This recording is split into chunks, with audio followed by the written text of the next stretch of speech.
اور دولت کے اوپر اتنا زیادہ نہ سوچا کرے. قارون، حمان، شداد، ان کے پاس بڑی دولت تھی. شداد نے اپنی جنت بنائی تھی. اور فرعون کے جو گھوڑے اس کے باندھتے تھے نا، جو کیلیں ہوتی جس سے گھوڑے کو ٹھوکتے ہیں، وہ کیل سونے کی ہوتی تھی اس کی. قارون کی چابیاں 80 وہ اونٹوں پہ لاد کے آتی تھی. لیکن دولت کو وہ ہینڈل نہیں کر سکے. دولت کو ہینڈل کرنا ایک کام ہوتا ہے، وہ ہینڈل نہیں کر سکے. کون گرے جا کے دیکھو. اور دوسری طرف دیکھو، سیدہ کائنات ہے، امام الانبیاء کی شہزادی ہیں، ان کے لیول کی کوئی خاتون ہو ہی نہیں سکتی، سوچا بھی نہیں جا سکتا. اور ان کو جب دیکھا گیا تو انہوں نے اونٹ کے بالوں سے بنا ہوا کپڑا پہنا ہوا تھا اور وہ چکی پیس رہی تھی. واٹ از دس؟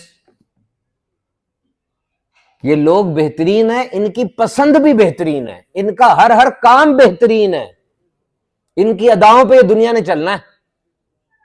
اور ان کے بابا جان امام الانبیاء، ہماری جان سے بھی زیادہ جان ہمارے آقا صلی اللہ علیہ وسلم، وہ آرام فرما رہے ہیں کھجور کی چٹائی پہ. تو ان کے یہ کندھے مبارک کے پاس ہے نا، ظاہری بات ہے چٹائی پر بندہ لیٹتا تو نشان پڑ جاتے نا، ایسی ہوتی ہے کھردری. تو نبی پاک صلی اللہ علیہ وسلم کے جسم اطہر پہ اس نشان نے برکتیں لینا شروع کر دی. صحابی دیکھ کے رونے لگے. اب دیکھیں آپ رو کیوں رہے ہیں کہ جی کیسر و کسرہ، اتنی دولت، اتنا عیش، اتنی نمود و نمائش اور اتنی موجوں میں رہے، اور حضور آپ امام الانبیاء ہیں، آپ کے یہاں پہ نشان پڑے ہوئے. حضور نے آگے سے کیا فرمایا؟ فرمایا دیکھو تم اس پہ راضی نہیں ہو کہ ان کے لیے دنیا اور ہمارے لیے آخرت ہو.